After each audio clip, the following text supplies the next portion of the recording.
Pitt County Board of Commissioners meeting will begin in 30 seconds. If you wish to speak during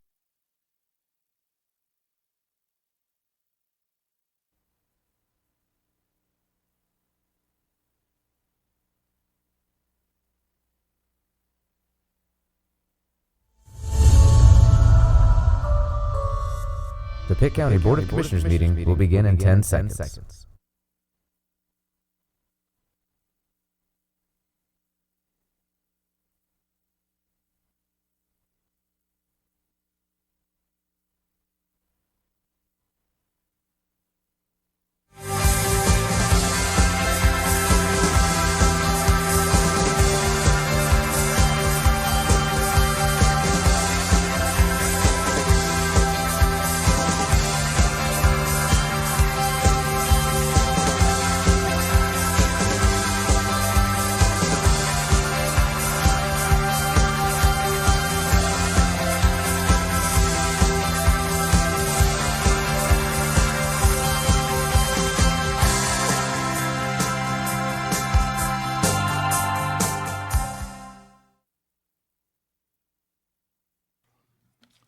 Good morning, everyone, and welcome to the Pitt County Board of Commissioners morning meeting.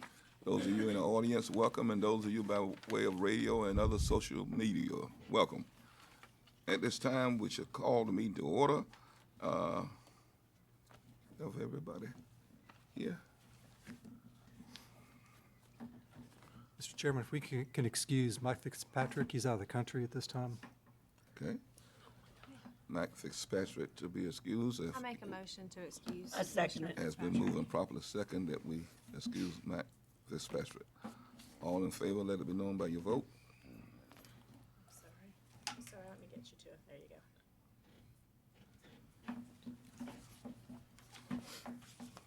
go. Okay, we have excuse. This time we shall have the invocation. Mary, are you pressing it? Yeah. Okay. I saw it when I first punched it. But Invocation at this time by Alex Albright and the pledge by Commissioner Costa. Stand, please.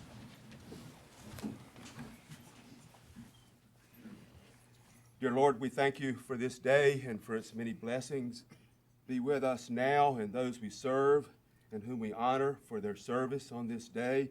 Bless us in this new year as it unfolds, as we strive towards labors that will glorify you and your creations. Amen.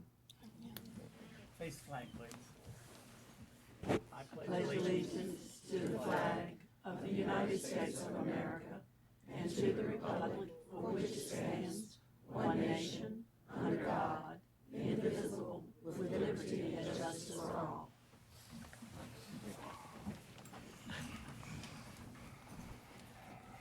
At this time, we have presentation, a proclamation recognizing the human trafficking awareness. Okay. We're going to ask the approval of the agenda at this time. Move to approve. I'd like to remove item 9, I'm sorry, for Okay. a later date. It's the planning board appointments, just postpone till we can re-advertise and get more applicants. I second the motion. what do Wait, No, I'm wait, sorry. wait, No, I'm wait. sorry. The resolution is, No, I I'm thought sorry. we were Yeah, I'm sorry. It's the League of Women Voters. Yeah, I'm sorry. The League of Women Voters resolution. Which one is that? That's Number 9 on items for consent. Okay. I think we want to take it up closer to, for Commissioner Ann Huggins later in the year, March, closer to their anniversary date, anniversary month. Move motion to approve with the revision, I removal second of it. 9. Has been moved and properly second with the exception of moving it. All in favor, let it be known by your vote.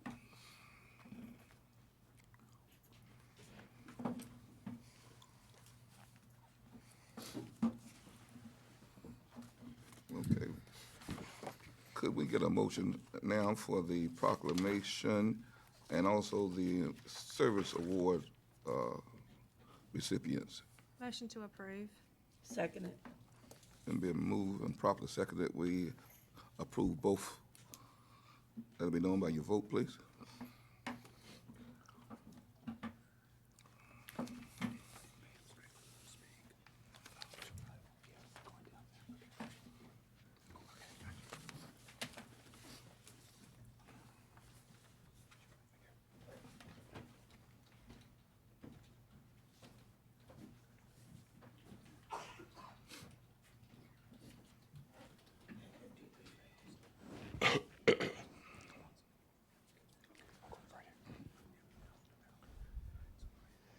We have a proclamation this morning to recognize January 2020 as Human Trafficking Awareness and Prevention Month. We have Pam Strickland here, as well as other representatives representing Pitt County's efforts to prevent human trafficking and to raise awareness and to recognize this month. So, Mr. Chairman, if you would like, I would be happy to read this proclamation. If you would, please. Okay. Proclamation recognizing January 2020 as Human Trafficking Awareness and Prevention Month. Whereas human trafficking involves the recruitment, harboring, transportation, provision, buying, or selling of human beings for the services of labor or commercial sex through the use of force, fraud, or coercion. And whereas human trafficking violates basic human rights and deprives victims of human dignity and freedom, victims are dehumanized and forced into modern-day slavery. And whereas human trafficking is a growing global and national problem, with North Carolina being consistently ranked among the top 10 states for the prevalence in human trafficking. And whereas it is imperative that we educate our communities, our young people and families to take an active interest in learning how to recognize the risks and resist predators who use coercion and threats to manipulate children as young as 12 into human labor or sex trafficking. Whereas in recognition of the need for that education, the North Carolina General Assembly enacted legislation mandating that sex trafficking prevention and awareness information be included in the sexual health education curriculum. Whereas the North Carolina General Assembly enacted legislation in 2019 mandating that sex trafficking training be provided to all public school personnel. Whereas the Pitt County Coalition Against Human Trafficking, which I believe we have represented with us in front this morning, seeks to eradicate human trafficking by empowering organizations and individuals through collaboration, leadership, and training. Whereas the Pitt County Sheriff's Office, the Pitt County Department of Social Services, Pitt County Schools, and many other organizations are active members of the Pitt County Coalition Against Human Trafficking. Whereas Pitt County is committed to protecting people vulnerable to human trafficking and taking action to end human trafficking through prevention, prosecution, and partnerships. Now therefore, the Pitt County Board of Commissioners do hereby proclaim January 2020 as Human Trafficking Awareness and Prevention Month in Pitt County and commend its observance to all citizens. This is adopted this 13th day of 2020, signed by our chairman, Melvin McLaughlin, and attested by our clerk, Kimberly W. Hines. Mr. Chairman? Right. Thank you very much for all that you do. And this is together that we all have to come together and make this work. And you all are doing a very, very fantastic job, and we appreciate what you're doing. Mr. Chairman, would you like her to introduce her? Yes, you would. Would you introduce yourself? Yes, I have with me several members of the Pitt County Coalition Against Human Trafficking, and I might just let them say their own names and what organization they're with. My name is Raj Jagad, and I'm from Exchange Pitt. Robinson, Pitt County Sheriff's Office. Sheriff Paul Rodriguez, Pitt County Sheriff's Office. Melinda Sampson, NC Stop Human Trafficking. Ferris Dixon, Pitt County District Attorney's Office. Minerva Freeman, I'm on the board. Fisher Lane, Pitt County Sheriff's Office. And if I could just make an announcement, the coalition does meet monthly, and we invite people from the community who are interested in working with us to stop human trafficking, to learn more about it, to get the appropriate training to join with us. And we are meeting this coming Thursday at the Shepherd Memorial Library at 9:30, and we would love to have you come.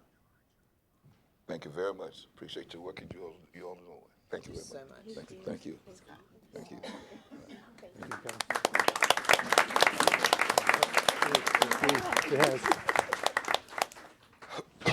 Okay, next we have employee awards for our workforce. If Florida Hardy will come and assist us. On a quarterly basis, we recognize the workforce here in Pitt County with recognitions of years of service in normally our 5, 10, 15, 20, 25, and 30-year categories. And occasionally we jump up to 35 and 40, but not this morning. Actually, we're only going up to 25 years this morning. Only 25 years. Okay, we'll start with 5 years. And if we can save the applause to the end of each category to save on time. As I call your name, if you'll come up, we'll present you your reward. And I think the PIO office is going to take pictures as we go along.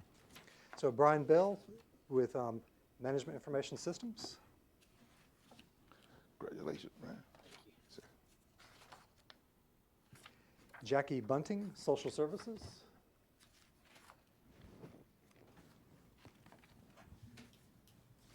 Congratulations, Jackie. Thank you. Shannon Davenport, Social Services.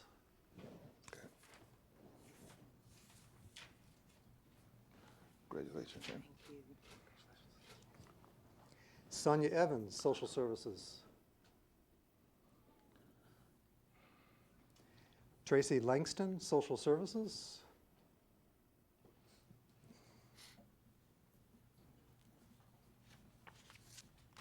Congratulations, Tracy. Mia Lanier Williams, Social Services. Charles Martin, Social Services.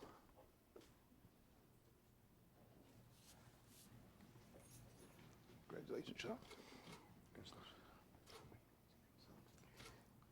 Ashley Overton, Sheriff's Office.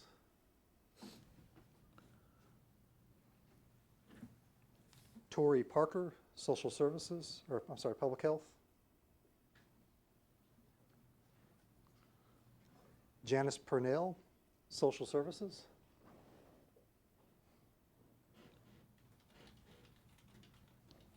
Congratulations, Jeff. Skinner Phillips, Buildings and Grounds. Chris Sparrow, Management Information Systems. Congratulations. That's Chris.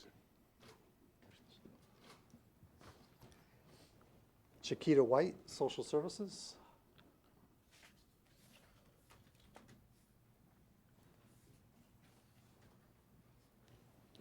Congratulations.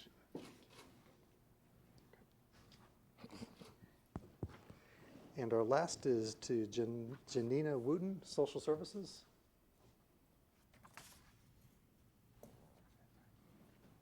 Congratulations, Junior. All right, so round of applause.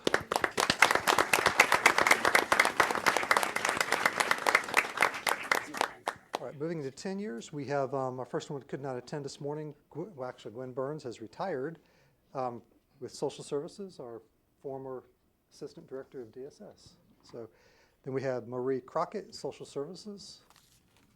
Again, 10-year category. Congratulations, man.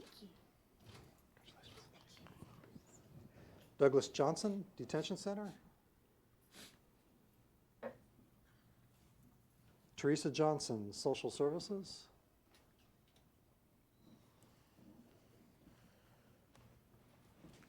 Congratulations, Teresa. Richard Johnston, Sheriff's Office. Andrew Pill, Sheriff's Office. Jane Simmons, Solid Waste. And our last, Robert Sowards, Detention Center.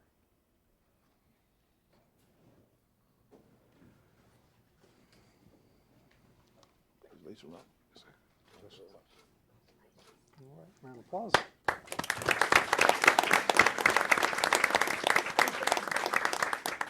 We have 5 employees with 15 years of service. Robert Abbott, Sheriff's Office, first. Mr. Abbott. Desha Lane, Sheriff's Office. Dasha. Okay. Congratulations, Dees. All right. Dasha.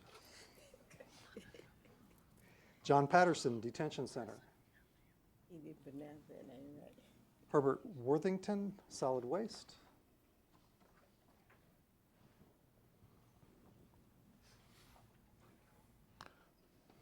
Congratulations. Yes, sir. And last, Kimberly Hardy, Register of Deeds. Okay. That's- Oh, I'm sorry, she's here. Oh, Congratulations. congratulations. All right, moving into the 20-year category, we have on the table the silver box, the infamous silver box at 20 years. Pitt County employees are then eligible to pick out a watch that we kid that they get to watch the next 10 years roll by as they move toward retirement. So slow. Okay. Depends on your perspective, I guess. William Gay, Detention Center. Congratulations. Good job. Job well deserved. Thank you, sir. Samuel Johnson, Detention Center. Eli Johnson. I'm sorry, planning. Don't want to put you in the wrong department. Sorry about that. Sheriff got a new employee this morning. When did he get to be detention center? Rebecca Lassiter, Detention Center. Where have I been?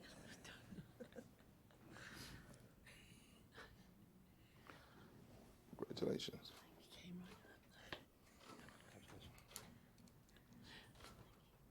All right.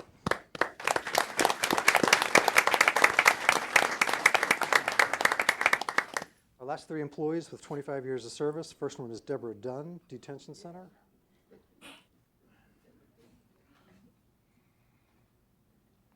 Congratulations, Deborah.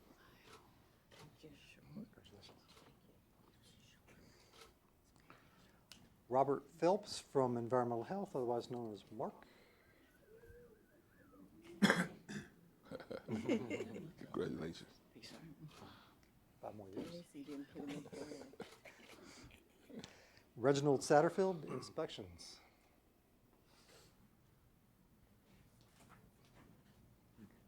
Otherwise known as Reggie.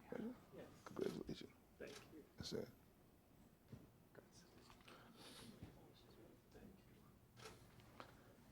All right.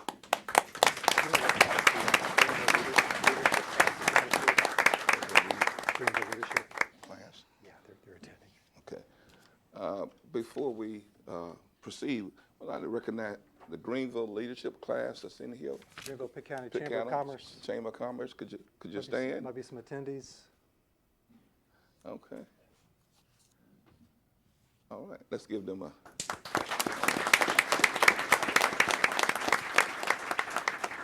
At this time, we'd like to, again, congratulate all our recipients for this service to the county. And we're going to have a reception at this time. We're going to go to my right, to your left, and just enjoy yourself with the refreshment that we have for you. Thanks again. Thanks again.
meeting will resume in 1 minute.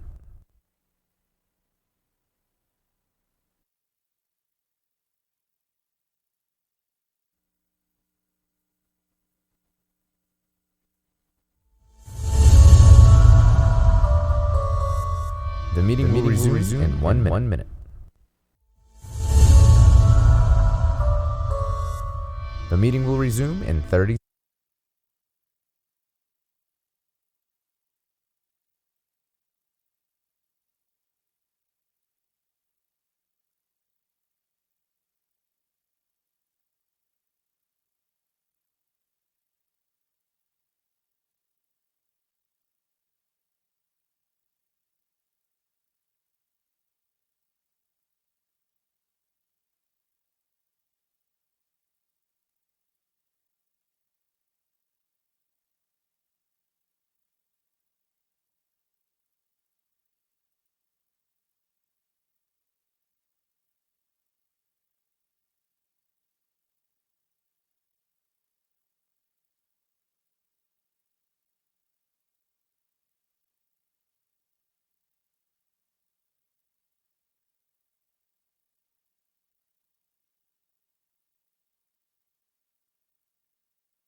seconds.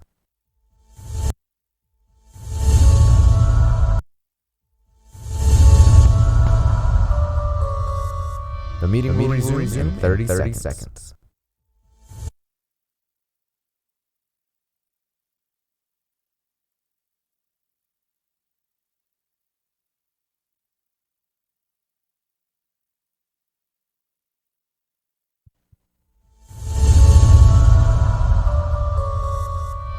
The meeting will resume in 10 seconds.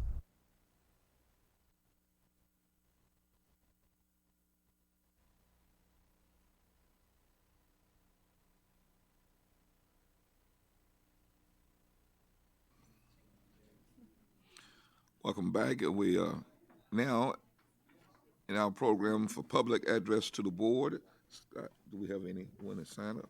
Yes, Mr. Chairman, there's one person signed up, Robert O'Neill. If you'll come forward, please, give repeat your name and give us your address. Mr. O'Neill? Is that him? That's him. Pitt County welcomes comments on all matters of public concern. Mr. Chairman, I'll keep your time at 3 minutes per speaker. Thank you very much. Y'all having such a good time in here. I was outside in the hallway so I wouldn't be so hot. Thank you again for letting me come and speak to you again. And again, I'm here on the landfill and transload. You want to state your name again, Robert, and your address for the people to... Okay, Robert O'Neill, Allen Road, Greenville, North Carolina. Okay. It's been about a year ago since I've come up here and complained about this. Had meetings with the county, Mr. Elliott and everything, and tried to, since it's been close to a year, try to redo it. County kind of blamed it on the road construction. The road construction is gone, the noise is still there. Transload, since I have been complaining, has took down their web page for Greenville and their Facebook page. So that tells me something. And asking for what a nuisance is, I was told it was detrimental to human health and everything. In y'all's noise ordinance and in the Greenville's noise ordinance, it states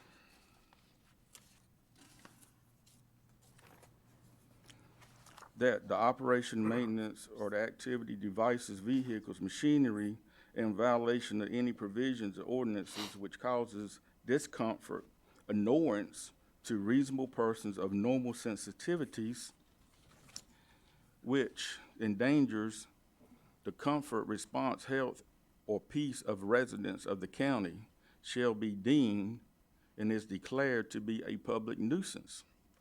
When I first asked about what the nuisance was, it says somebody with a normal sensory, and that my son, because he has special need, was not declared as it because he has certain sensory issues. In the last year, I know y'all have gotten more complaints about this. I have normal sensory. It bothers me. It bothered me that on January 1st, 2020, which was a holiday, that they were back there running. It's annoying. I could sit there, watch TV in my house, and I can hear it. And I've heard it every day from about the 1st until I think it was last Thursday. They may not have run it. Again, I am not asking for this company to close because I know that the county has spent, or everybody has spent, close to $500,000 or about over $1 million to get this company back there. My thing is they can do something else to get and shake the lime out. If you go back there and look at it, because you can look at it now from 264. I went back there, stood on the side of the bridge to videotape them running this.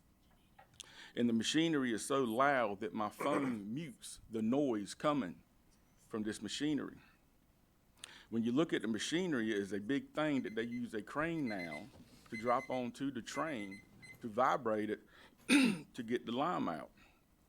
So again, I am coming to you and I'm begging you. It bothers us. Please have them do something to try to dismiss this noise so I can live in comfort and peace in my house. Thank you. Thank you. I think Mrs. Our manager has something to say in regarding to that. If you. Yes, just to provide the board an update regarding Mr. O'Neill's concerns.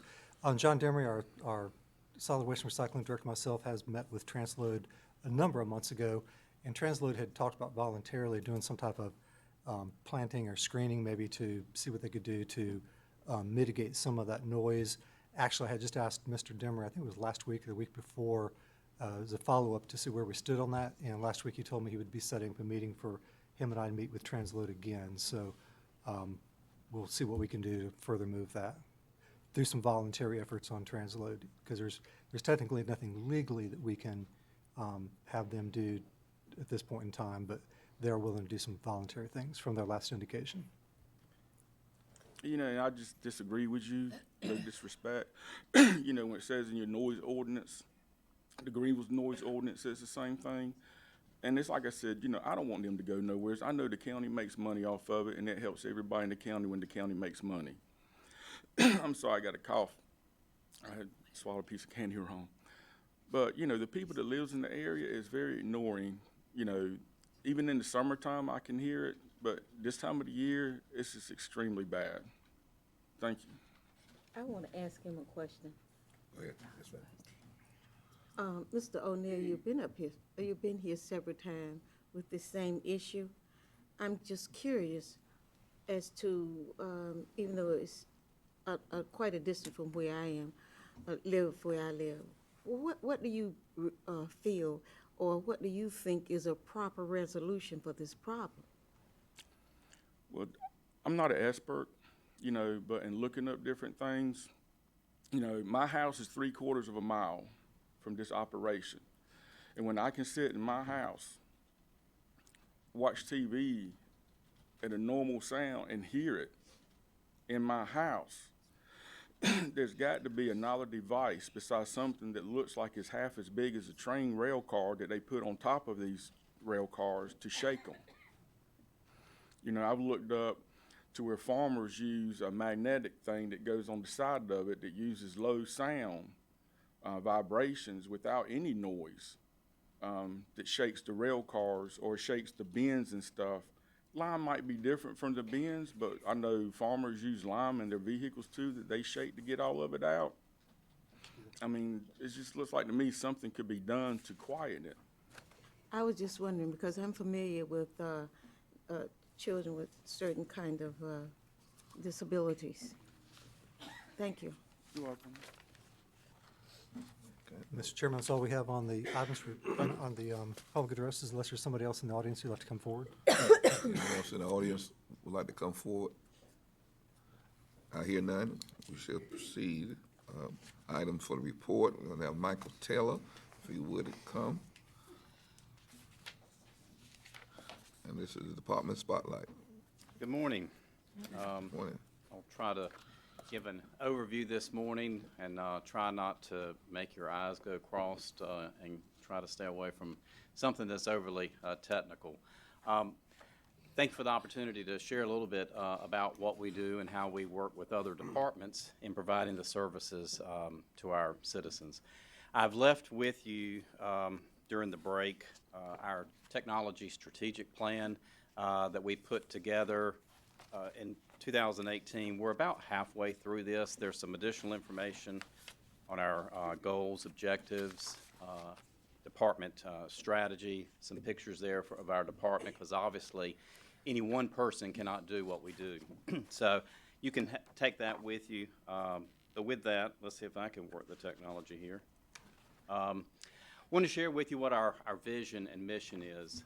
As I mentioned before, Pitt County has a number of departments that are really the hands-on, the face of service to our citizens. So our vision is empowering Pitt County through technology while serving the citizens with integrity, initiative, and innovation. And our mission is to serve as a trusted partner, provisioning reliable and accessible technology, aligning with organizational goals while striving for excellence in customer service. So as I mentioned, let me try that again. Well,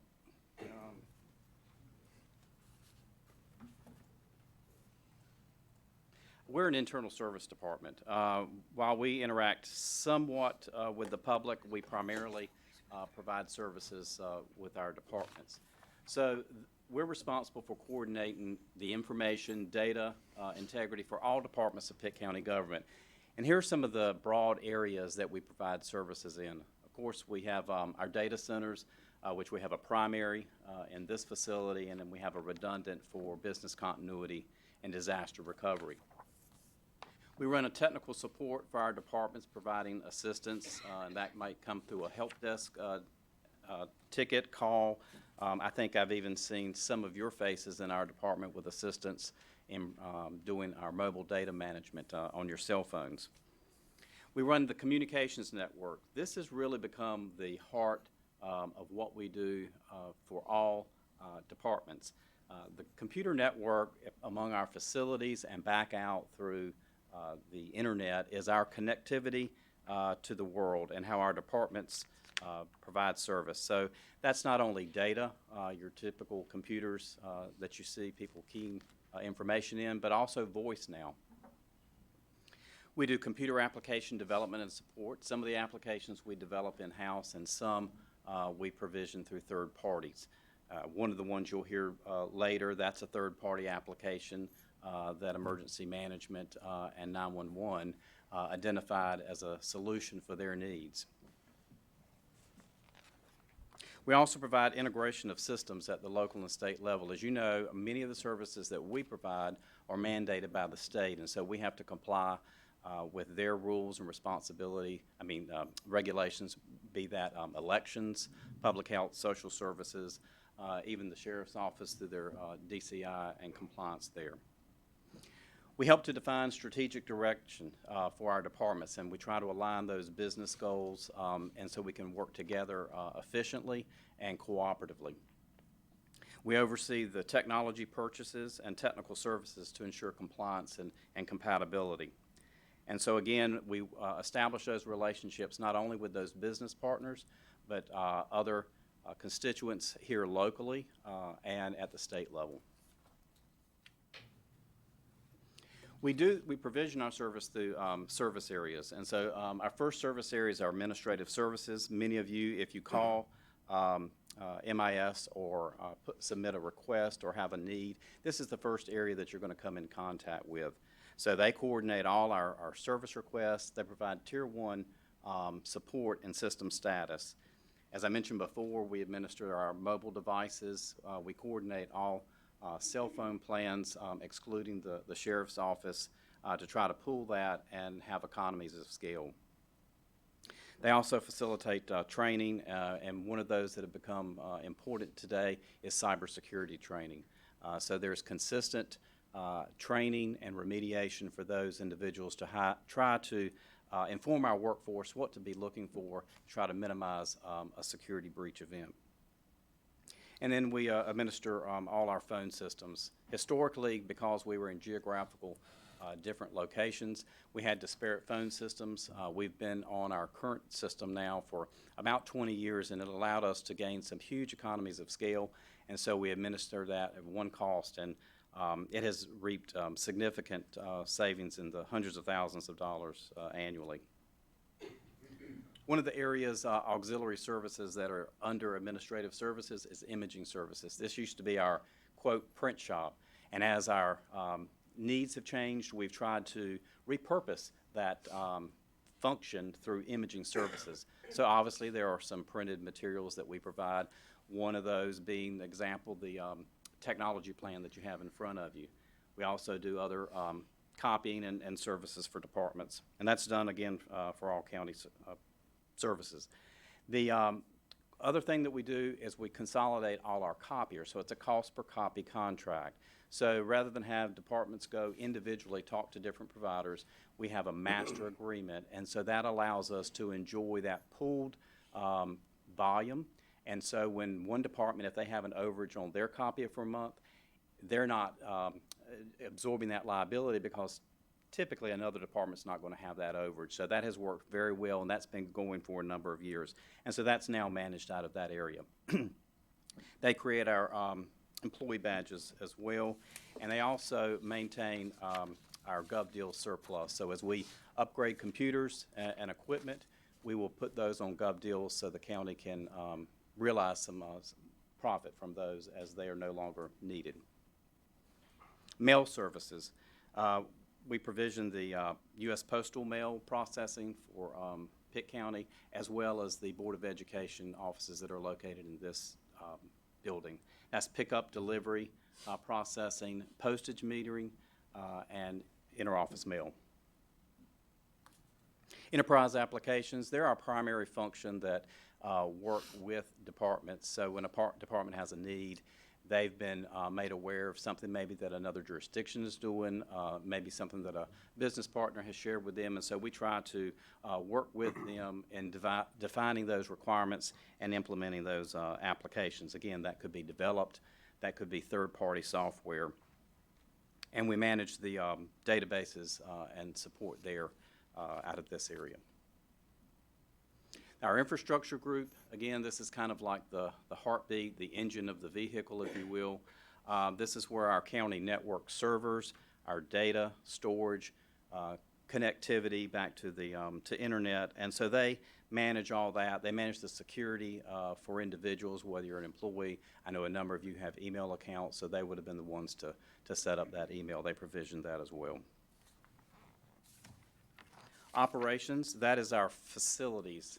The physical cabling within a building and interdepartment. A number of years ago, this was back in 1999 now, we had the opportunity to collaborate with the City of Greenville, Greenville Utilities Commission, East Carolina University, and then Pitt County Memorial Hospital. And so by combining that efforts, we were able to install fiber optic networks between our facilities, which allowed us to offer a number of services that would have been cost prohibitive heretofore.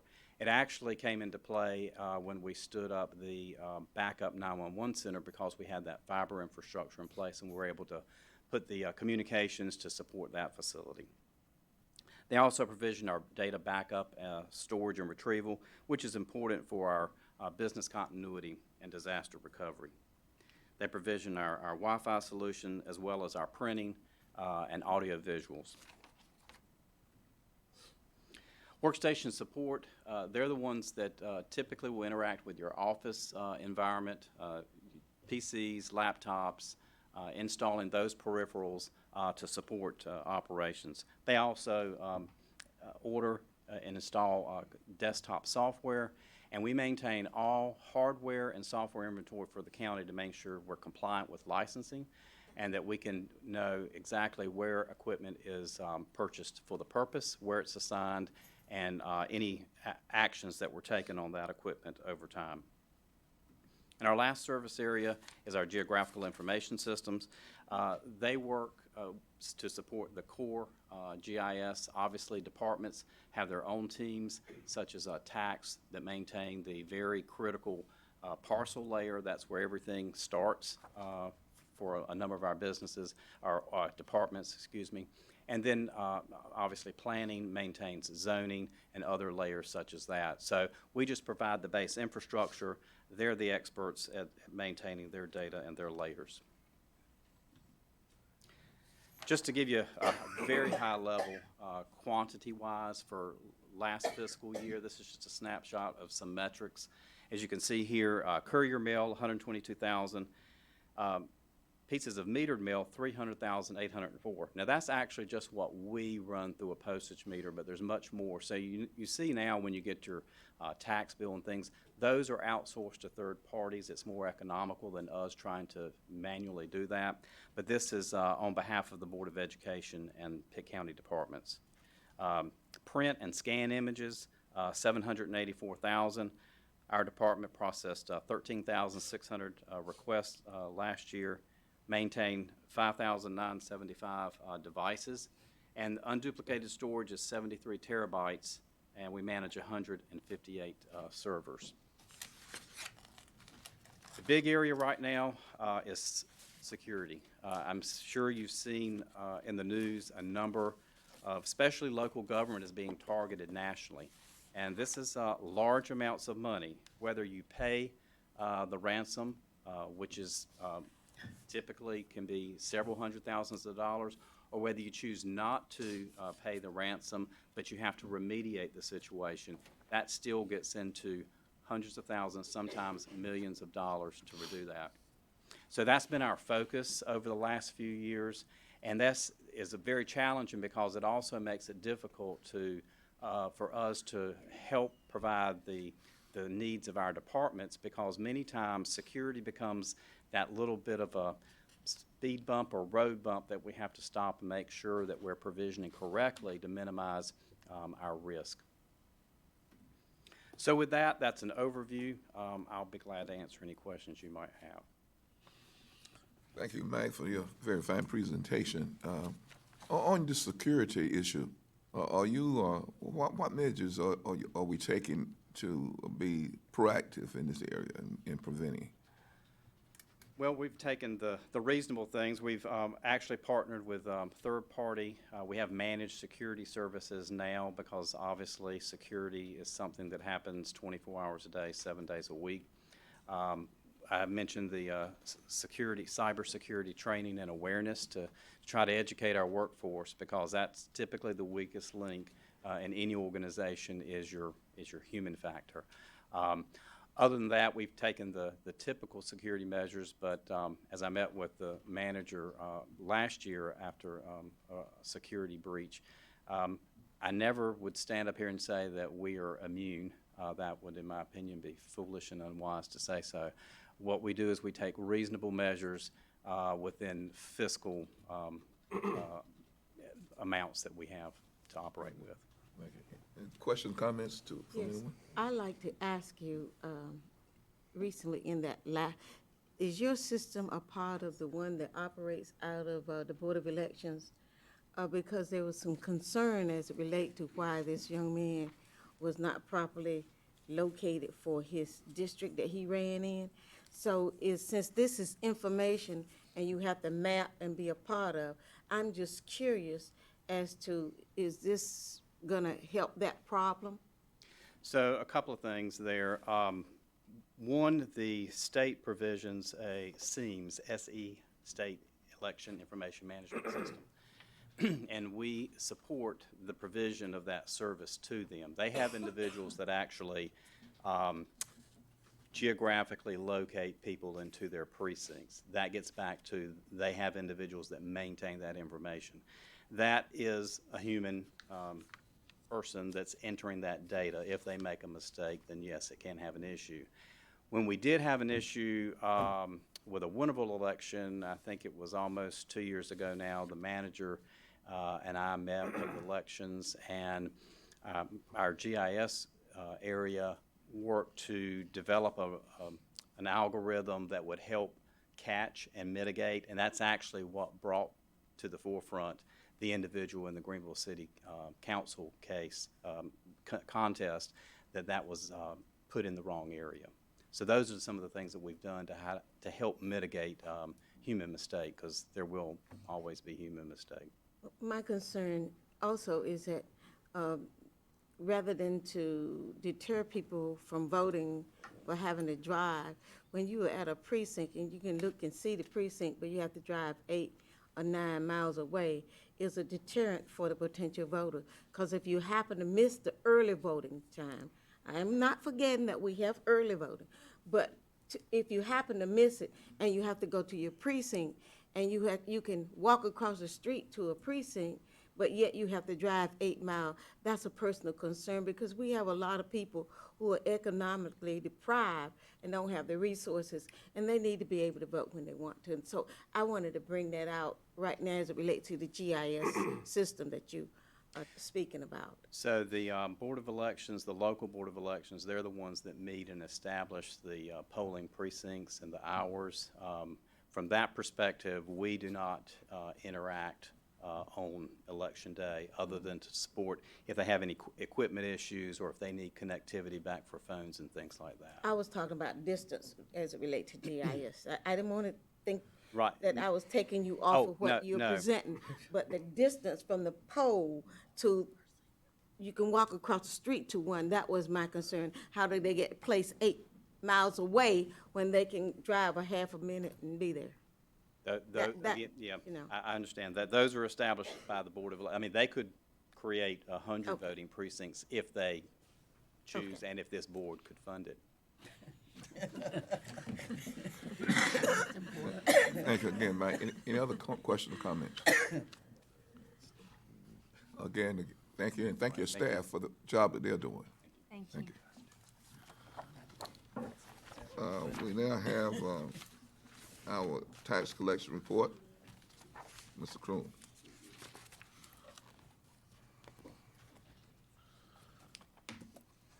Good morning, Chairman McClawhorn, Commissioners. Mr. Manager, it's good to be with you all today. Today I'm presenting the December 2019 tax collection report for the fiscal year to date. The combined real and personal property collection rate is 81.73%. For the same time period last year, it was 83.73%. Just to let you know, Pitt County Tax Administration continues to pursue all taxes owed to the county using the remedies available to us through the North Carolina general statutes. My recommendation to you this morning is to approve the report as presented. I move for approval of the report. I second that. Okay, has been moved and properly second. Let's vote, please.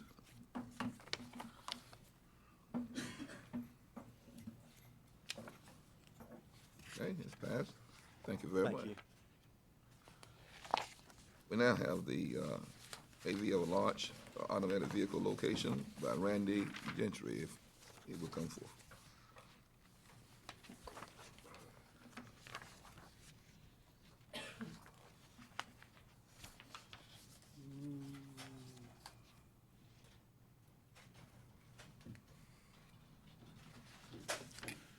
Good morning, Chairman McClawhorn and Commissioners. Very excited to be here to talk about the launch of our AVL and MDT project for our EMS section in the county. But I want to do my thank yous first, so I will not, at the end of my presentation, forget that. some time ago, the EMS Oversight Committee, as well as our EMS department, and the support of our medical director, Dr. Patella, who is in attendance today with us here, have supported this technology to be implemented here in Pitt County. It's been around for a while, but it was important that we find better ways to serve the citizens of Pitt County, and we believe the AVL and the MDT will do that. Let's do this. AVL is an automatic vehicle locator, which is a device that is installed on the vehicle's GPS technology that will identify where that vehicle is. And where that vehicle is, there's EMS personnel, EMTs, paramedics that staff those trucks ready to respond to the citizens. So it'll provide a greater efficiency in dispatching for our EMS system, and it will allow the EMS to better serve the citizens of the county. At the same time, it'll help us provide a safer atmosphere for our paramedics and EMTs, because wherever that truck is, that's where they are. God forbid if something were to happen and they couldn't respond to us, our 911 center could look on the screen and see where that unit is to identify where our county employees are or other EMS contractors. This is a picture of the what it looks like to the 911 dispatchers on their screen, and the green dots it signifies a EMS unit that is ready and available for service, and the red would be a unit that is not in service. In addition to the AVL technology, we have installed into our vehicles a mobile data terminal. And that is a picture of the terminal in the vehicle. That allows the 911 center to take the information, input it into the system, and send it to the vehicle, so the EMS units have all of the information, address, what's going on, what the call, the nature of the call is, so they have that right there readily available at all times. And it puts them in a position where they don't have to use the radio at all times. They can just hit a key on the computer terminal, and it tells them that they're en route, or they've arrived, or they're on the way to the hospital, and they also can input information back to the center, giving them information to the 911 center of anything that may be going on the scene, requesting additional resources, or just information on the patient. All Pitt County EMS providers have been offered to be a part of this AVL system. Currently, the Pitt County units, as well as the contracted EMS units in the county, have implemented the technology, and we'll start. Currently, all the units have been upfitted with the equipment, and they're ready to go in service today after this presentation. So the 911 center will begin dispatching the closest unit to wherever the call for service is. So citizens outside the city limits of Greenville will have the benefit of this system. The system gives 911 staff and supervisors the ability to move units. If we get busy and there's a section of the county that needs coverage, the 911 dispatcher can see that simply by looking at the map, and can move units around to make sure that there's coverage throughout the county. And we know when the peak times are based on previous calls for service over time, and they can move the trucks around to make sure that we have continual service throughout the county. This is proven technology, been around for a little while. Some of our other counties in the state that are using this technology is Guilford, Wake, Wilson, and Johnston. We feel like this will make our system a more streamlined and provide a better service, and we will provide faster service to our residents. At the same time, accountability and safety for our EMS employees. And with that, if you have any questions, I'll be glad to answer. Okay, questions, comments from the board? I'd like to know the far out lining areas such as Clark Neck. It's heavily populated. Do this system coordinate with Beaufort County? No, ma'am, this is a Pitt County system. Whatever, because if someone has an emergency, a heart attack or a major stroke in that Clark Neck area, which is on the borderline of the next county, what EMS service is out there other than Pactola? Other than Pactola, we have a peak time truck that's stationed in Simpson, and they could respond to that area as well, or either Eastern Pines if the Pactolus unit, and then there's the Bethel unit also. So there's 4 units on that side of the county that can be moved around. And by looking at the AVL map, seeing what's available, then the dispatchers know what the closest unit could be. And if they needed to, based on calls, the peak time, or if they had an increase in calls, they would know they would need to move units around to provide coverage for all of the county. Well, that has been brought up to me by a resident out that way. Yes, ma'am. And they were concerned about calling, in and the 911, they can go, it's closer with Beaufort. Yes, ma'am. So we want the citizens to feel comfortable when they have an emergency and life depends on it, that it's addressed in a quicker manner so that, it will handle some of the concerns that people have. That's why I want to bring that up. Yes, ma'am. And because of the technology moving forward from today, we will dispatch the closest unit to whatever the call, whether it be Clark's Neck or in the middle of the county.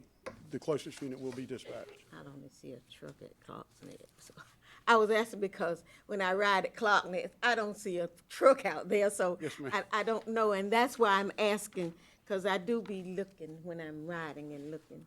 I don't see a EMS truck out that way when I ride down that road, and so I'm concerned about the welfare of the people in that instance. A lot of our fire departments have their first responders also, and they can do respond, and at least somebody can be with them to start administering first aid. Okay. I didn't want to be here and not ask. Yes, ma'am. Any other questions, comments? Thank you for your presentation. Thank you. Thank you very much for your presentation. Okay. At this time, you probably have noticed the chairman's appointment. I want to thank you in advance for all the services you all are doing, the board commissioner members on the various boards and committees, and we hope that you continue to do the same kind of excellent work that you are doing. With that said, the manager's report.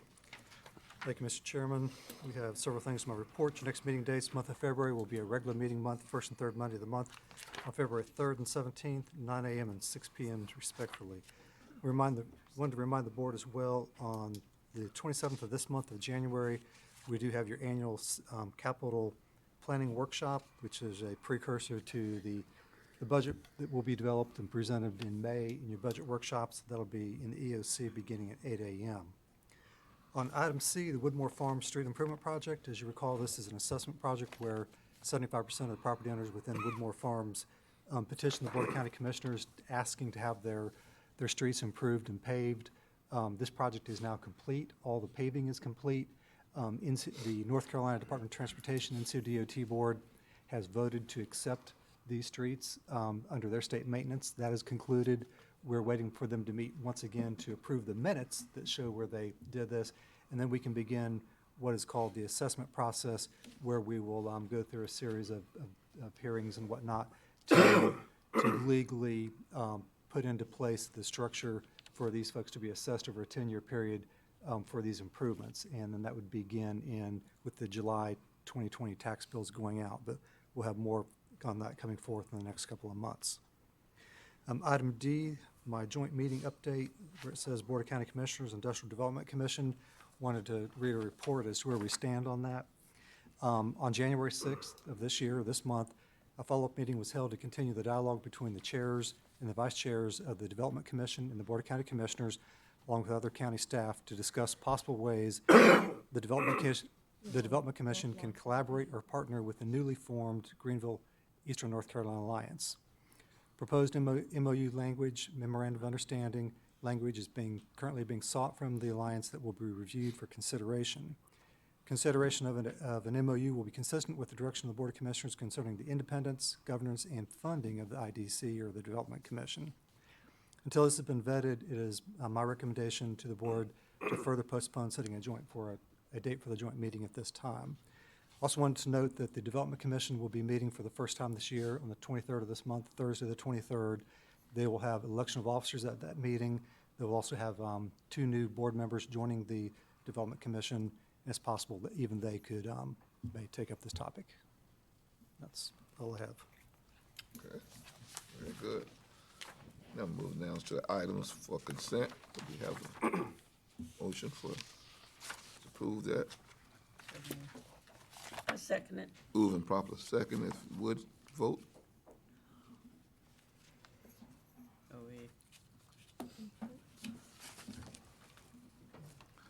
See, there's a little technical Yeah, difficulty. there's nothing showing on the screen. She said she could see it. I can see it on mine, and it is unanimous in favor of passing the item. Very good. Thank you. Item for consent has passed. And now we move to the item for decision. We have the sheriff's office, and all the dancers come at this time.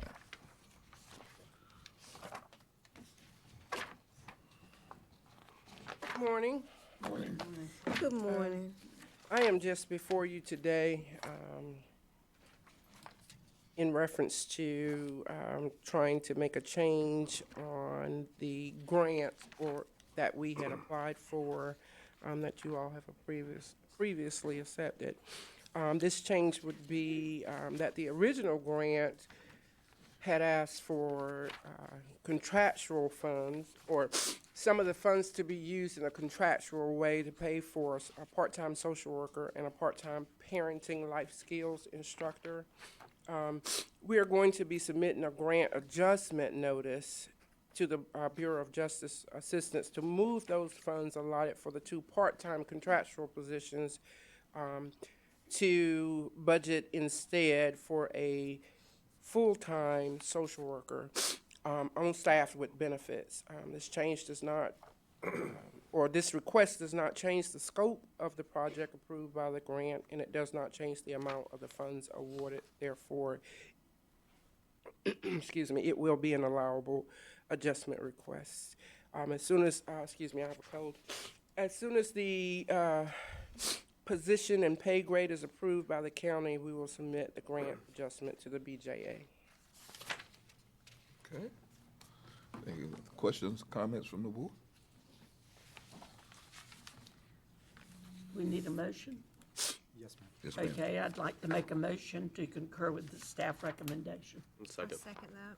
That's been moved and properly second, that we concur with the recommendation of the county manager and staff. All in favor, let it be known by your vote.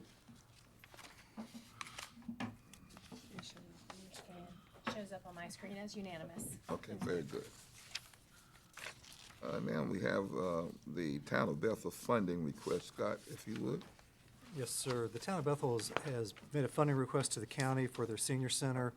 The senior center is a building that's owned by the town that's come in disrepair. They've actually had to move out of it, had moved into a local church in town, and are needing to get back into the senior center.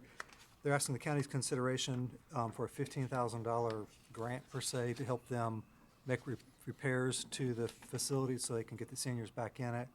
This kind of follows with the county's appropriation to the town of Farmville on their library. You'll find a letter in the agenda package from Mayor Brown. Mayor Brown's in attendance if you have any questions. I recommend making the appropriation out of contingency. Okay. Move approval. Move. Has been moved to approve. Second it. And second. All in favor, let it be known by your vote. It's unanimous in favor. Okay, thank you very much. It has passed. Now, we do have the Compost project. John Demery and Tim, or if you would come. Good morning. Morning. Pitt County Solid Waste and Recycling has been studying the idea to begin composting food waste for a number of years. Composting is a natural process of decomposition of organic materials into a rich soil amendment known as compost. Your material like Miracle Grow and those sorts of things that you buy from Lowe's is compost. Fruits, vegetables, grains, breads, and eggshells are compostable. We were approached probably about a year ago by East Carolina University.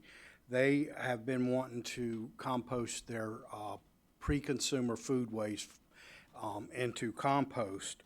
And we've met a number of times, and ECU and Pitt County are here and have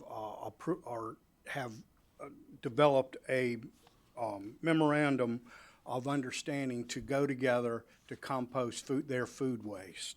And it would be located at our solid waste facility in the back. Pitt County will provide no charge to ECU the mulch, and that pretty much would be all we do. They will have about 2 acres of land back there where the compost facility will take place, plus some storage facility.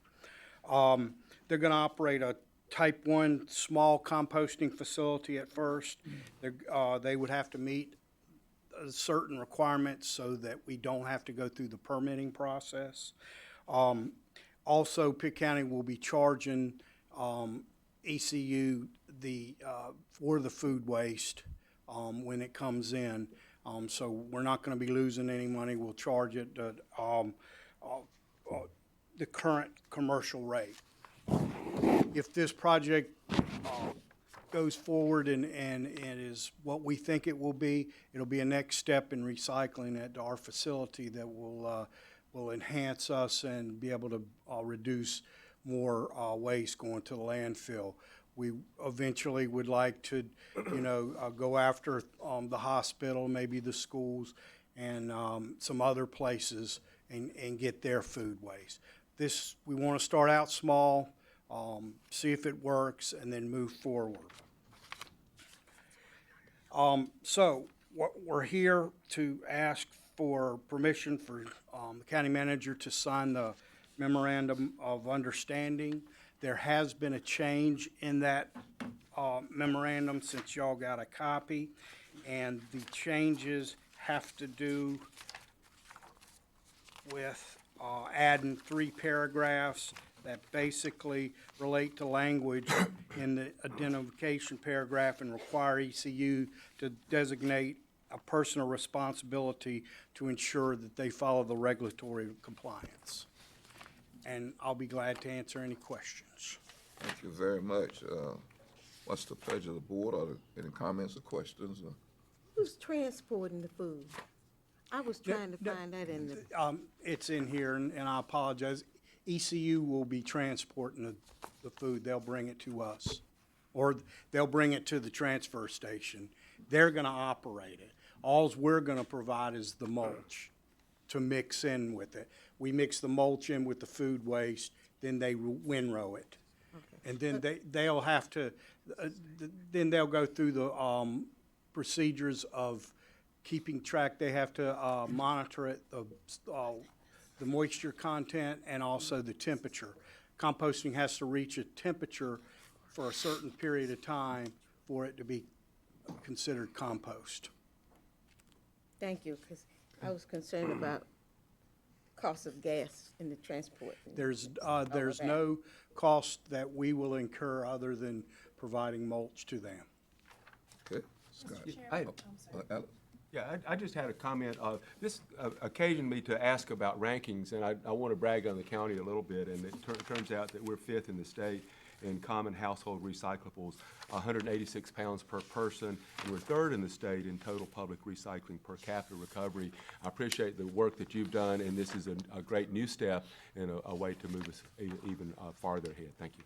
Thank you. Thank you, Al. Mr. Chairman, go ahead.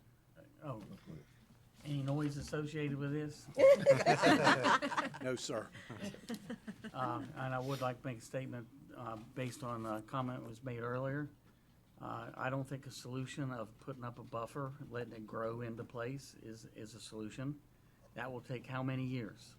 That means from now until whenever that will occur, and you hadn't even started it yet. There's got to be another solution.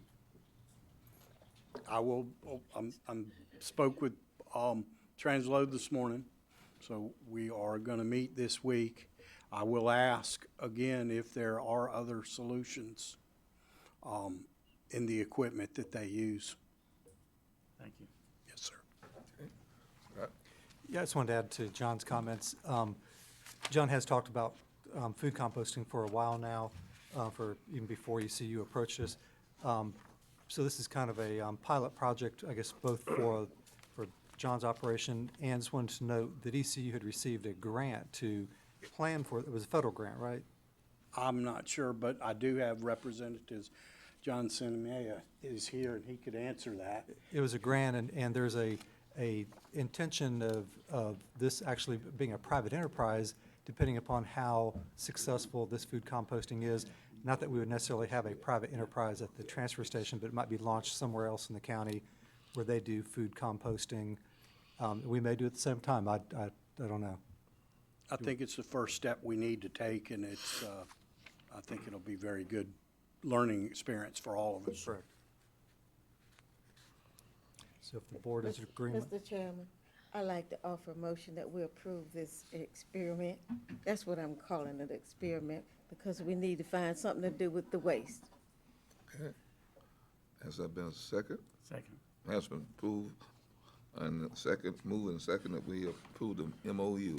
All those in favor, let it be known by your vote, please. It's unanimously in favor. Thank you. At this time, we have the appointment to the Animal Service Advisory Board. Mr. Chairman, you have a recommendation for a reappointment of Scott Below to be reappointed to the Animal Services Advisory Board. Mr. Chairman, I'd like to make a proposal that we reappoint Scott Bulow. Second. Okay. It has been moved and properly second that we appoint said name. All in favor, let it be known by your vote, please.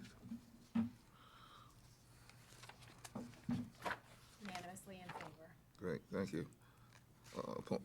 Scott? Okay, next on, you have a recommendation for an appointment and reappointment to the Pitt County Board of Adjustment. You've got a reappointment request for Mr.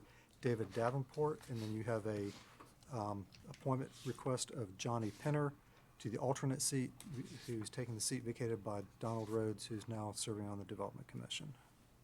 I move for acceptance of these two. Second. Has been moved and properly second to accept these two names. All in favor, let it be known by your vote. That is unanimous. Okay. Scott? Okay, next, item number 6, appointments to the Pitt County Planning Board. You have a vacant seat on the planning board due to Ricky Hines resigning to be eligible to serve, as you've already appointed him to the Development Commission. You've got a list of interested applicants in your packet. I'd like to nominate Fred Austin, please. Second. Okay.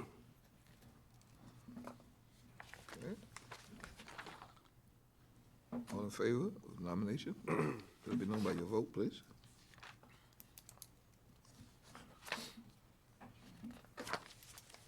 That is unanimous in favor. Thank you.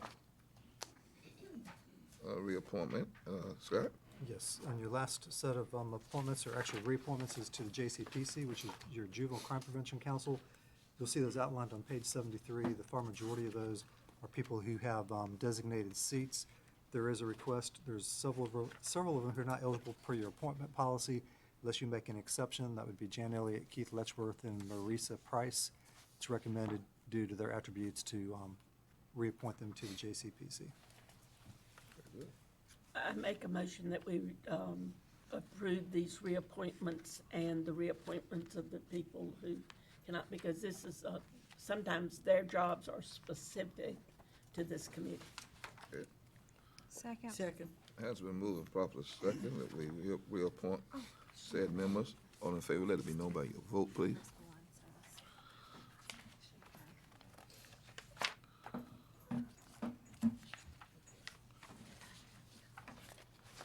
That passes 7-1 with Ms. Perkins Williams, no. Okay.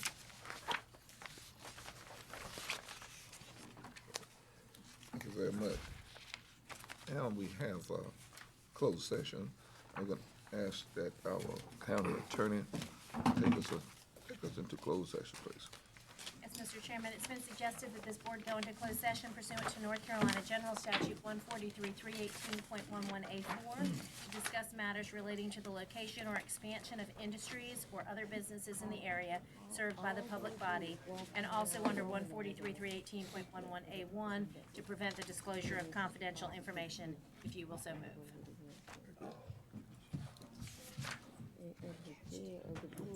Have a motion now to go into, I make a motion, we go into closed session? Second. has been moved and properly second that we go into closed session. Yeah, she indicated it. Everybody vote? I'm sorry. That's unanimous in favor.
are now back into open session. I think we have a comment from Commissioner White. Yes, I would like to make a motion to approve the closed session minutes from November 4th and November 18th of 2019. Second. That's been moved and properly second. All in favor, let it be known by your show of your hand, I guess. That's what we voting? We can vote on here, she said. Okay, very good. Vote on your machine. And it is unanimously in favor. Good. Okay, at this time is Commissioner's comments. We'll start to my right. Okay, I have a couple today. As the Pitt County Commissioner for District 6, I am committed to pursuing a path that strengthens and enhances economic development in all of Pitt County. I am proud of the citizens who share their time and talents to serve on the Industrial Development Commission and have great confidence in our new Economic Director, Scott Darnell. I look forward to continued conversations with the Industrial Development Commission and the Greenville ENC Alliance to encourage collaboration and partnership. I support the creation of a Memorandum of Understanding, MOU, between the county, the Industrial Development Commission, and the Alliance that will create transparency and define roles and responsibilities on matter of economic development while maintaining the independence of the governance and taxing authority of the Industrial Development Commission as is required by law. I am in favor of the development of an MOU for the county's consideration so that we may work with our partners towards a stronger economy for Pitt County in the future. And I would also like to say that HGTV is doing a spin-off series for called Hometown Takeover, and they will renovate an entire municipality from single-family homes to public parks and more. The population has to be 40,000 or less, and you can submit entries to hgtvhometowntakeover.com. And I think that we probably have a lot of small towns right here in Pitt County that could enter and benefit from that. Okay, Commissioner Ward. No comment. Commissioner- No comment. No comment. No comment. Commissioner. No comment. Commissioner. I like to say that the Northern Pitt County Improvement Association and the Domestic Violence Group are sponsoring a teen summit at North Pitt High School on Saturday, February the 8th. The program begins at 10 a.m. consisting of presenters and will end with a panel as it talks to teens about embracing one another rather than pushing each other away and dividing each other. So this is something we are trying to do to foster a show of congenial love and fellowship among teens in Pitt County. So we're inviting you to come to North Pitt High School on February the 8th, and we look forward to seeing you there. Thank you very much. Thank you. There's no further comments. Motion for adjournment. So moved. It's been moved and properly second. That we stand adjourned. All in favor, let it be known by your vote. We're now adjourned. Thank you very much.